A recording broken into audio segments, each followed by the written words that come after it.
আর বারবার আমাদের দেশ এরকম 5 বার চোরের দিক থেকে ফার্স্ট হবে, আয়নাঘর তৈরি হবে। এটা আর আমরা বাংলাদেশের মানুষ দেখতে চাই না।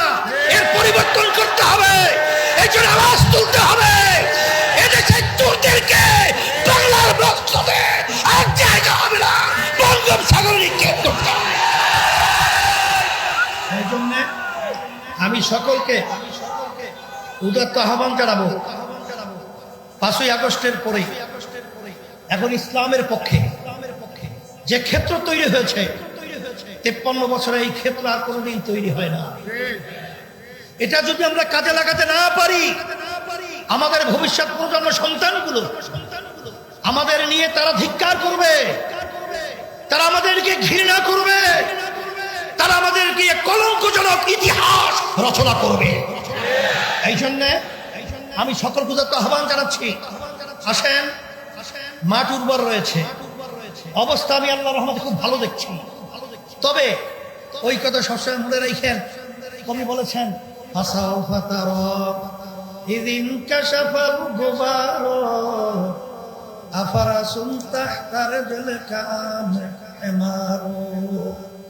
এই কথা আমাদের মনে রাখা, তারপর আমাদের সামনে যদি পথ চলতে পারি, আল্লাহর ফজল করমে আমার মন বলছে, আমি যেটা আল্লাহর রহমতে দেখছি। আমি সেদিন চুয়াডাঙ্গা আলোচনা করতে গিয়ে তখন আমার হঠাৎ মুখ থেকে বের হয়ে আসছিল যে আল্লাহ রাব্বুল আলামিন আয়নাঘর তৈরিকারী আল্লাহ আমাদের দেশ থেকে তাড়িয়েছেন। সেখান থেকে আবার নতুন চাঁদাবাজ, টেন্ডারবাজ, স্টেশন দখল এবং ঘাট দখল এবং বিভিন্ন বিদেশের তাবেদারি, এক দেশে বৃষ্টি বলে আর এক দেশের ছাতি ধরে সেই দেশের এই বাংলার মুসলমানদের মধ্যে ওরা আল্লাহর ফজল করবে বসতে পারবে না, দেওয়া যাবে না। ওদের বাংলার জমি থেকে উৎখাত করতে হবে ইনশাআল্লাহ। সিরাতুন নবী সাল্লাল্লাহু আলাইহি ওয়াসাল্লাম সম্মেলন আমি আপনাদের সামনে যে আয়াত শরীফ তেলাওয়াত করেছি, আল্লাহ রাব্বুল আলামিন বলেছেন, নিশ্চয়ই আপনাকে আমি উত্তম চরিত্রের অধিকারী করে আমি সৃষ্টি করেছি। আল্লাহ রাসূল সাল্লাল্লাহু আলাইহি ওয়াসাল্লাম কেমন চরিত্রে ছিলেন, কেমন মানুষ ছিলেন, এটা অত ব্যাখ্যা না দিয়ে সংক্ষেপ, অক্সফোর্ড বিশ্ববিদ্যালয়ে দুনিয়ামুখী একটা শিক্ষা প্রতিষ্ঠান উল্লেখযোগ্য। সেখানে বিজাতিরা দুনিয়া সৃষ্টির পরে 100 মনীষীর নাম তারা বই আকারে লিপিবদ্ধ করেছে, নাম রেখেছে দা 100। আমি মদিনা শরীফ গেছিলাম, তখন আমাদের ইঞ্জিনিয়ার আব্দুল হাই সাহেব, সে আমাদেরকে দাওয়াত করছিল তার বাসায় যাওয়ার জন্য। আমরা বাসায় যাওয়ার পরে ওই বইটা আমার সামনে নিয়ে আসছে, বলতেছিল, হুজুর দেখেন তো বইটার নাম কি। বললাম, বলে দেখেন তো বইটার প্রথম নামটা কার। আমি তখন দেখি বইটার প্রথম নামটাই হলো মুহাম্মদুর রাসূলুল্লাহ সাল্লাল্লাহু আলাইহি ওয়াসাল্লাম। এই নামটা কিন্তু আমরা উলামায়ে কেরাম বা মুসলমানরা নিয়ে আসিনি, এই নামটা কিন্তু বিজাতিরা তার যে আখলাক এবং তার চরিত্র এবং তার গুণ, এই সব বিবেচনার মাধ্যমে তার নামটা কিন্তু তারা 1 নম্বরে নিয়ে আসতে বাধ্য হয়েছে। আপনারা জানেন, বিজাতিদের ভিতরে আলোচনা হচ্ছিল যে সে একজন মনীষী ঠিক আছে, কিন্তু প্রথম নাম তার নাম নিয়ে না নিয়ে আইসা তার নাম একটু নিচেও তো রাখা যায়। তখন যারা নাকি নামটা প্রথম নিয়ে আসছিল, তখন তারা বলেছিল যে তাইলে তোমরা এমন একটা নাম প্রস্তাব করো যেটা প্রথম নিয়ে আসা যায়। তোরা তামাম দুনিয়া তালাশ করেছে, তন্ন তন্ন করে হন্য হন্য হয়ে তালাশ করার পরেও ওই নামের গুণ বিশিষ্ট মানুষ দ্বিতীয়ত দুনিয়া সৃষ্টির পরে আর দ্বিতীয় পাওয়া যায় না। আমরা বিশেষ করে সিরাত সম্মেলন করব।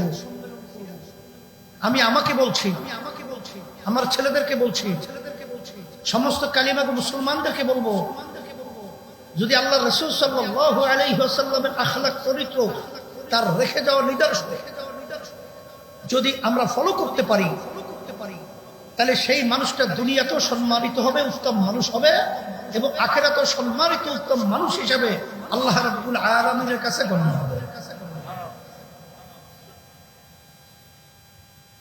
উত্তম মানুষ হওয়ার জন্য সবচেয়ে বড় কথা হলো এই, আল্লাহ রাব্বুল আলামিন তার রাসূলকে দুনিয়াতে পাঠিয়েছেন কতগুলো কাজ নিয়ে। ইয়াতলু আলাইহিম আয়াতিহি ওয়া ইউযাক্কিহিম ওয়া ইউআল্লিমুহুমুল কিতাবা ওয়াল হিকমা ওয়া ইউযাক্কিহিম। এটা কিন্তু আত্মা শুদ্ধি, যেটাকে কলব বলা হয়। আসলে বাস্তবতা হলো আমরা অনেকের ইলমের অধিকারী হই, অনেক জ্ঞানের অধিকারী হই, আমরা অনেক শিক্ষায় শিক্ষিত হই, কিন্তু বাংলাদেশের 53 বছর ইতিহাস আপনি যদি পর্যালোচনা করেন, দেখবেন টিআইবি একটা সংস্থা এমপি মন্ত্রীদের নিয়ে তারা রিসার্চ করেছিল। তদন্ত করার পরে তারা তদন্ত ফল প্রকাশ করেছে 100 জন এমপি মন্ত্রীদের মধ্যে 97 জনের মতো এমপি মন্ত্রী দুর্নীতিগ্রস্ত, অর্থাৎ চোর। 3 জনের ব্যাপারে মন্তব্য করেছে যে তারাও চোর, একটু কম চোর। কথা ঠিক না? এই যে 5ই আগস্ট, জুলাই 24, হাজার হাজার আমার মায়ের কোল যারা খালি করেছে, আমার হাফেজ আলেম ছেলেদেরকে বুকের ভিতরে গুলি করে রাস্তায় ফেলে দিল, এবং প্রায় 2000-এর মতো আমাদের বাংলাদেশের উদীয়মান সন্তানদেরকে, ভবিষ্যৎ প্রজন্ম মেধাবী এদেরকে ধ্বংস করে ফেললো। এই আচরণটা কিন্তু আসলে আত্মশুদ্ধি এবং ভিতরটা ভালো না থাকার কারণেই কিন্তু এই ধরনের আচরণ করতে পেরেছে। কিছুদিন আগে দেখেছেন প্রথম আলো পত্রিকা একটা রিপোর্ট বের হয়েছে, এই সদ্য খুনি ফ্যাসিস্ট আওয়ামী লীগ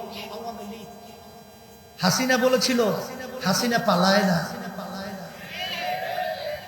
আল্লাহর মায়ের আলমের বাহির, ভাত পাক করে খেয়েও যেতে পারে না। সেখানে আপনারা দেখেছেন যে সদ্য ভূমিমন্ত্রী 3টা দেশের মধ্যে তার প্রায় 620টার মতো 620 বাড়ির সন্ধান পাওয়া গেছে। সে বাড়ির মূল্য প্রায় 5,700 এত কোটি টাকা।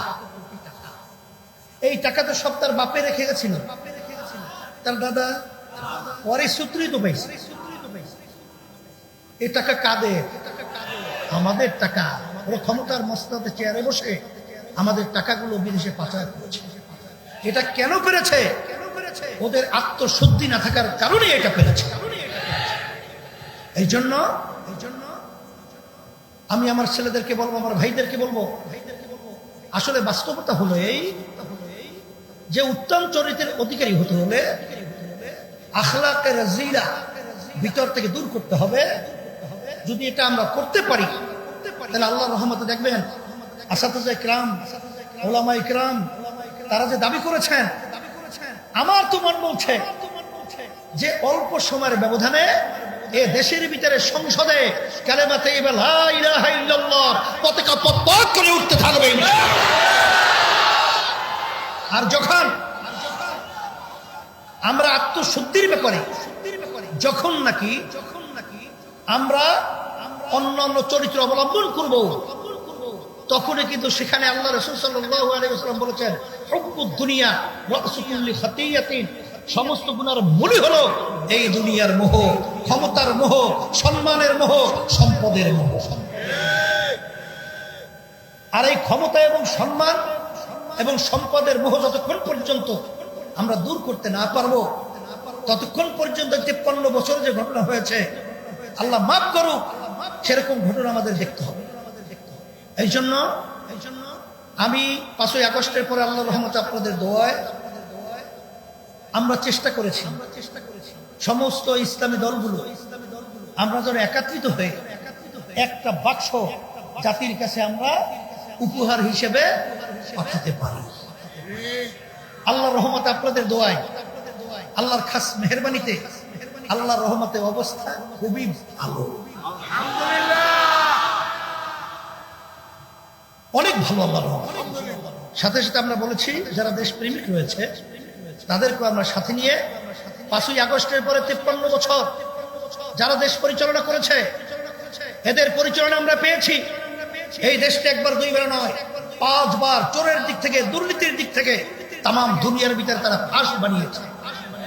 এদের পরিচালনায়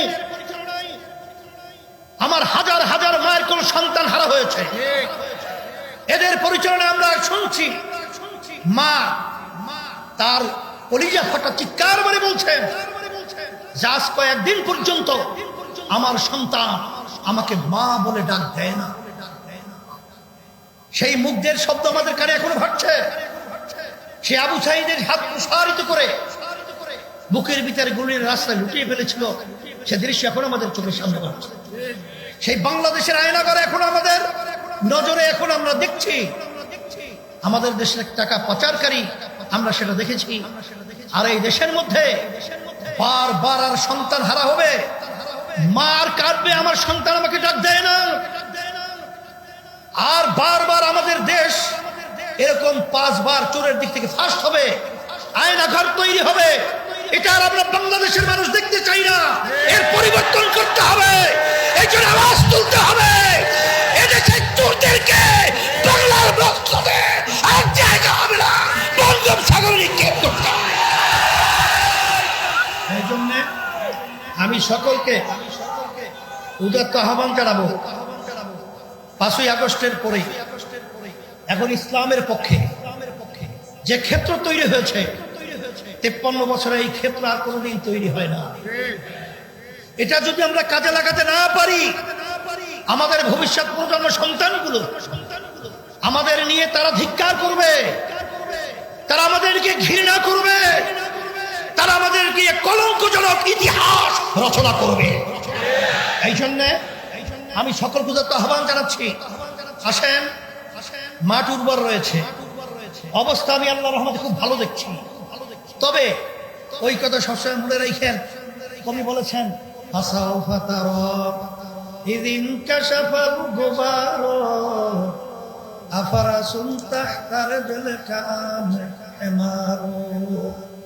এই কথা আমাদের মনে রেখা তারপর আমাদের সামনে যদি পথ চলতে পারি আল্লাহর ফজল করমে আমার মন বলছে আমি যেটা আল্লাহর রহমতে দেখছি। আমি সেদিন চুয়াডাঙ্গা আলোচনা করতে গিয়ে তখন আমার হঠাৎ মুখ থেকে বের হয়ে আসছিল যে আল্লাহ রাব্বুল আলামিন এক জালেম, এক খুনি, এক কিনা ভূমি এবং আয়নাগার তৈরিকারী আল্লাহ আমাদের দেশ থেকে তাড়িয়েছেন। সেখান থেকে আবার নতুন চাঁদাবাজ, টেন্ডারবাজ, স্টেশন দখল এবং ঘাট দখল এবং বিভিন্ন বিদেশের তাবেদারি, এক দেশে বৃষ্টি বলে আর এক দেশের ছাতি ধরে সেই দেশের এই বাংলার মুসলমানদের মধ্যে ওরা আল্লাহর ফজল করবে বসতে পারবে না, দেওয়া যাবে না। ওদের বাংলার জমি থেকে উদ্ধার করতে হবে ইনশাআল্লাহ। এই আশাবাদ ব্যক্ত করছি। আজকে সিরাত মাহফিল সম্মেলন আল্লাহ রাব্বুল আলামিন কবুল করে নেন, আল্লাহ রাব্বুল আলামিন বরকত দান করুন। আমি দোয়া চাই, আপনাদের জন্য দোয়া করি, আল্লাহ যেন আমাদের সবাইকে একাকার হয়ে ইসলামের পক্ষে, দেশের পক্ষে, মানবতার কল্যাণের পক্ষে এবং সিরাত নবী সাল্লাল্লাহু আলাইহি ওয়াসাল্লামের আদর্শবান হয়ে আমাদের জীবন গঠন করতে পারি। আল্লাহ আমাকে আমাদের সকলকে তৌফিক দান করুন।